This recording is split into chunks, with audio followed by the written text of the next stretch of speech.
Welcome to the Weekly Takeaway. What you need to know from the news. The news is changing all of the time, and sometimes we're inundated to the point that we don't know what to believe or what to think.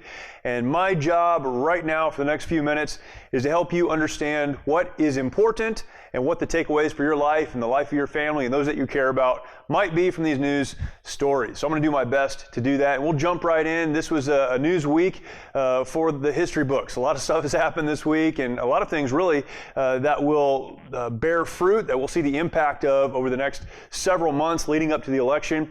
The first thing that I'll talk about, and this is one that I'm sure you're aware of, is Super Tuesday. What makes it super?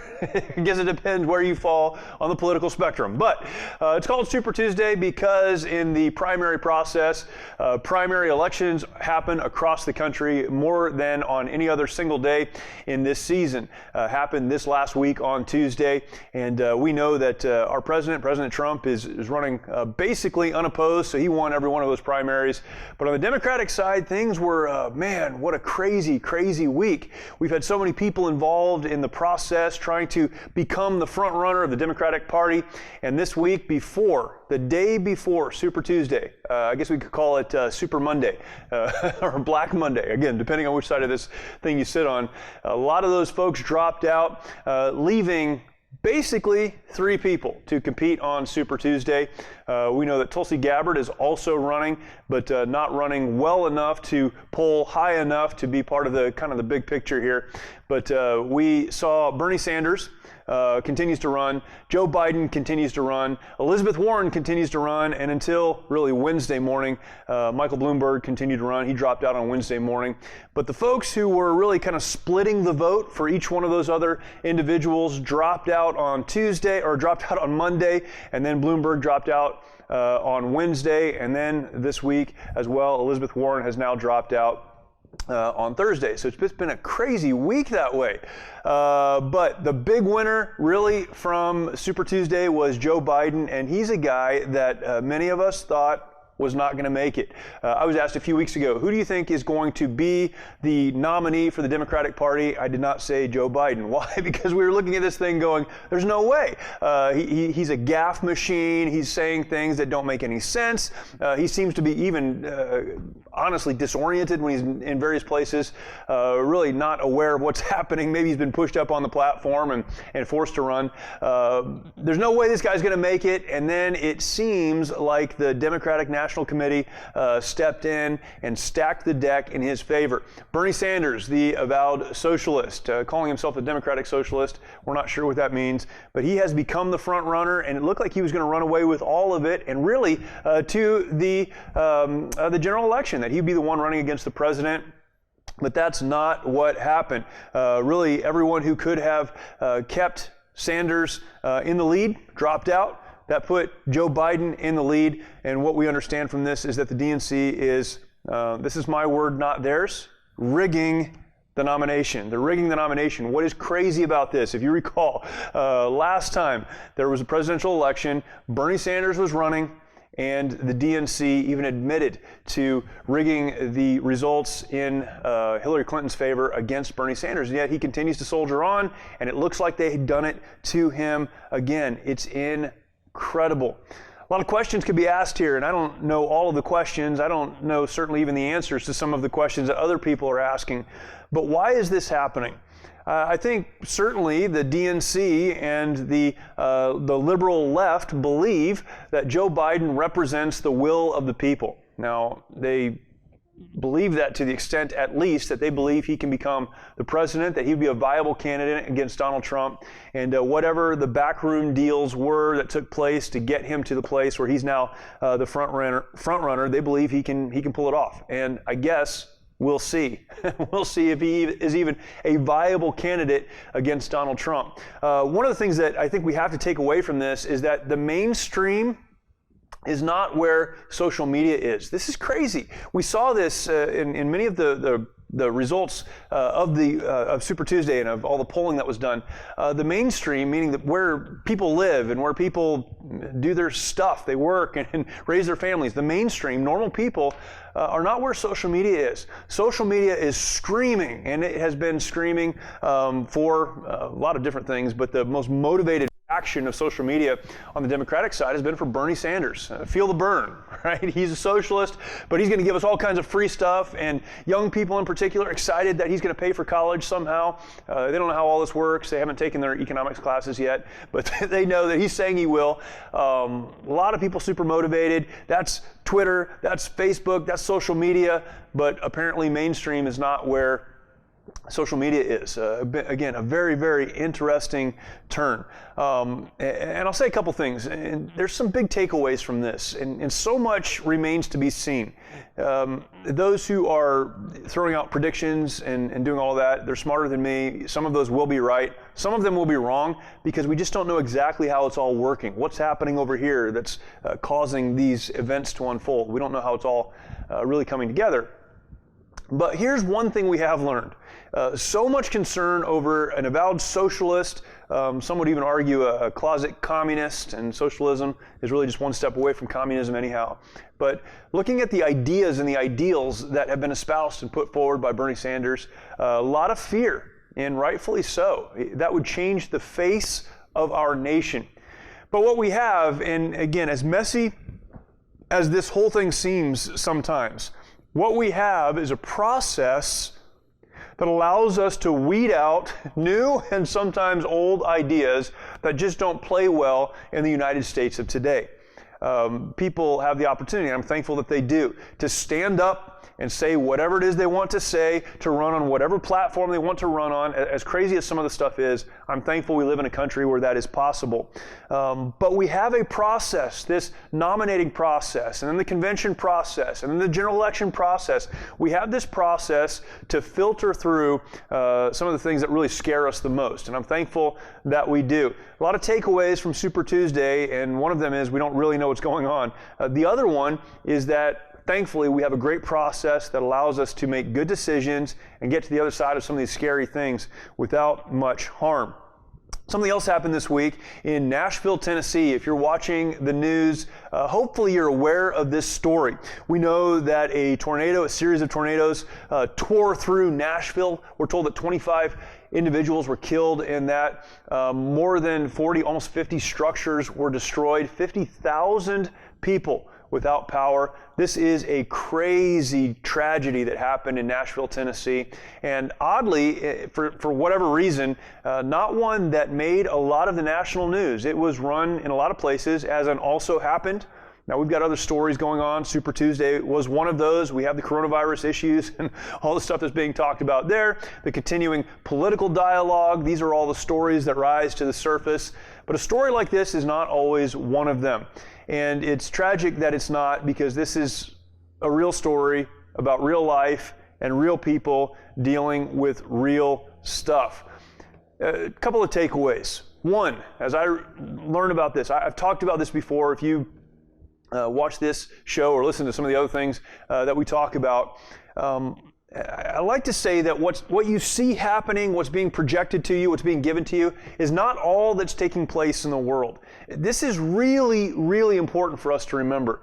We sometimes get stirred up into a frenzy or a panic because of what's happening, because we're told by people who are really smart and really powerful and have really good media that this is what we should be upset about. But what we have to understand is that the stuff we see up here is not all that's taking place. I've used the phrase before, but we need to get beneath the headlines, figure out what's actually going on in those stories, but find out the other things that are going on in the world. Be a discerning consumer of the news. This is one of those stories. Real people, real families, a real community affected in a real way. But I'll say this. This is a great takeaway for me, and as I've watched some of the stories unfolding from this tragedy in Nashville, I've been very, very encouraged. Again, folks lost their lives, many people lost their homes, a lot of rebuilding to do. But in spite of that, we talk about this sometimes, in spite of the tragedies that happen in our world, in our country, and this week in Nashville, Tennessee, we see so much hope float to the top, so much hope rise to the top. Why? Because even though we're told that everyone in our country hates each other, that we're in this time of political division where we have been divided into sides, and there's this vast chasm between us. At an everyday people kind of level, we really do care about each other. Again, a tragic story. But every time we see tragedy, we also in our nation see hope and help and caring and concern. And this has been one of those cases we have seen, and again, not often reported. Unfortunately, this has not been a top of the news ticker story. But what we have seen is thousands of people unaffected by what happened there, coming to the aid of those who have been impacted by this tragedy, and not only individuals, but organizations really going to the aid, investing tens of thousands, hundreds of thousands of dollars to help with the rebuilding and care process for those that were impacted. So a big story, one that was overlooked, a tremendous tragedy, loss of life, loss of property, but hope, because people come together, they rally around each other during these very, very difficult times of life. All right, if you had some hope there, I'm going to bring you down again because we're coming back to the election. Man alive, the election is dominating our world right now. If it wasn't coronavirus and the politics in our country right now, we wouldn't have anything left to talk about. We just have to go outside and spend time together, watch baseball. I don't know what we would do. But what would we have to talk about? Thankfully, we have the election, and drags us all down. But an interesting story, again, if you didn't pick up on this, I want to point this out to you because I think there's a great takeaway. Here's the story. Bernie Sanders, this week in the New York Times, again, getting back to Bernie Sanders, poor Bernie Sanders, man, he's trying. He is trying, but he's trying so hard against an institution that doesn't want him around. Bernie Sanders is being accused by the New York Times, our paper of record, New York Times, of being supported by Russia as their candidate of choice. Now, if you're tired of hearing about Russia and Russian collusion and Russia rigging our elections, I'd like for you to raise your hand real quick at home. Raise your hand, right? We're all tired of Russia. I didn't dislike Russia before this whole thing started. I can't stand Russia anymore. I'm not even sure they've done anything. Maybe they have. Maybe they've tried to interfere. But regardless, what's crazy about this story is this. The Democratic National Committee, the Democrats, the liberal left, including our liberal left media, through the accusation against our president that Russia came to his aid, that there was Russian collusion between the Trump campaign and the country of Russia, that Russia did everything they could to get Donald Trump elected, and the only reason Hillary Clinton lost was because of Russia. And again, we went through as a nation a couple of years of hearing about Russia and Russian collusion and the Russian investigation and Robert Mueller and all the things that went into this, and this was all about Trump and how evil Trump is. And regardless of what you think about Trump, what was accused has been found to be false. But here we are. The New York Times is stating now that Russia, the same people who apparently at one point were supporting President Trump, are now doing everything they can to manipulate the election in the favor of Bernie Sanders. He's their guy, and they're going to do whatever they can to get him elected. Now, whatever you think about that, you're free to think about it. But here's something I'd like for you to take away from that.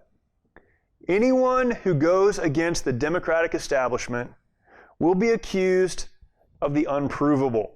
Let me say that again. Anyone who goes against the Democratic establishment will be accused of the unprovable. Now, there's tremendous hypocrisy here. We could talk about that. But what we need to talk about is the fact that the Democratic National Committee will do whatever they have to do, even accusing someone they once supported of things that are unprovable. Why do they accuse of those things which are unprovable? Because if they're unprovable, they can never be said to be completely false or untrue. No one can say they're not true because they are unprovable. And now Bernie Sanders is who they're going against. The support of the people is not as important as the agenda of the Democratic National Committee. Keep that in mind. Now, Bernie Sanders, love him or hate him, whether you believe he's a good guy or a communist that seeks to destroy our way of life, he has as much right as anyone else in the country to run for president on his platform and to be either accepted or rejected by the population. That's his right as an American. And one thing you have to say about Bernie Sanders, he's never tried to hide who he is. He's never tried to hide his ideas.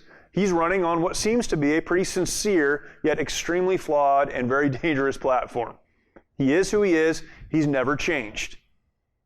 But the populist support of a guy like Bernie Sanders is not okay with the agenda of the Democratic National Committee, and so they're doing whatever they can, even accusing him of the unprovable, to keep him from becoming their nominee. Hang on to that for a second. That's so telling of this party. They will do anything that they must to advance an agenda that leads to them having the ability to consolidate power. Don't forget that. Because when you hear these accusations, understand that the same accusations leveled now against this group or this individual will be used against this group or this individual when that becomes an expedient means to destroy them. Now, again, the Democratic National Committee, I've said a lot of things about them in the last few minutes. This is human nature, and it's the nature of the fight for power. We see power fluctuate. We see the fight for power put some people in front, and then someone else will be in front. This is both parties, and all people everywhere. Be very, very careful when you hear something leveled at a person or a group of people to believe that it only rests there. The same accusations will be used somewhere else if it's viewed as expedient to advance an agenda. These are big thoughts as we go through this series of primaries. Another story I'd like to share with you, again, one that barely made the news. It was kind of a blip here in California. Primary results indicate that Republicans could flip 6 California districts. Primary results indicate that Republicans could flip 6 California districts. If you don't live in California, trust me when I tell you, this is a big, big deal. It's a big deal personally as someone who lives here. It's a big deal for our state. But I think more than anything, it indicates that there is a shifting focus among the electorate, even in places that have long been consistent. We could say it this way. A lot of the pieces that once were taken off the table have been put back on the table. And as we look to our election, we're not exactly sure what will happen because those things, those areas, those people we've always counted on to vote or go one particular way, things are changing. I think that often things change because humans change and because as we evolve in our understanding and our ability to receive information, social media has changed this so much. We receive so much more information. We're evolving in our understanding of what's happening. The parties, although they seem so far apart, are coming closer together. And although we're told that we live in this extremely partisan world where there are these 2 camps, and you fall into one of those camps and you hate everybody else. Really, even though that's what we're told, and that may be what our system looks like right now, that's not necessarily the case everywhere. In fact, individuals, people like us, are becoming closer and closer together on many of these issues. Again, this is important to remember. When I hear things like this, when I understand things like this, and I step away, it gives me a sense of calm, a little bit of peace, because I feel like everyone wants us to be so angry and so upset and so divided and stir up so much craziness, but we understand that really the world is getting smaller, not bigger, because of our access to information, and that's changing things that we always believed were true. Now, we're going to end today on a highlight, and man, there are some great things going on in the world. There are a lot of good people in the world doing really good things. Don't ever forget that. Don't get so caught up in the mundane silliness of life and news that you forget the good things that are going on. Some good things are happening. You may be aware, and I'm sure that you are, it wasn't that long ago, a couple of months ago, that the country of Australia was dealing with brush fires across the country. It was unbelievable. unbelievable. If you're not familiar with this story, go check it out. Look up some information on it. You'll see a map. At one time, it looked like basically the entire country was on fire. Countries from around the world, including the United States, responded to that. And we sent a couple of hundred firefighters, a lot of the equipment that was needed to fight those fires. And in the process of that, even had 3 of our firefighters killed in a plane crash. Again, one of those stories where there was so much good and so much heroism and then some loss that came out of that. What a great story this is.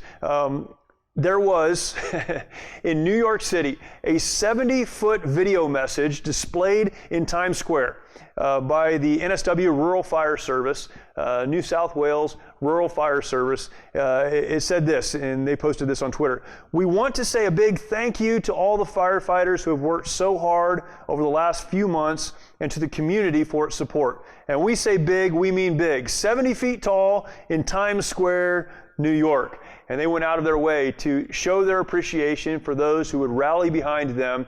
And really, as we look at the global kind of neighborhood in which we live, isn't that what it's all about? We all have our problems, we all have our issues, every family does. But when we look at the larger family of this globe that we live on, we help our neighbors, we support one another, and when the crisis is over, we're able to look back and say, thank you. And thank you. Thank you for watching. I hope that some of these takeaways are a help to you. It's hard to filter through all the information that's being thrown at us, and it's important to step back once in a while and ask the question, how does this, the stuff that I'm receiving, the stuff that's being dumped on me, how does that impact my life, and what should I do in response to it? I hope the takeaways were a help to you. And if you have not yet, go ahead and like, subscribe, hit the notification bell. That lets you know when new content comes online. You can keep track of what we're doing on our channel, and we look forward to seeing you next time. Hope you have a great weekend.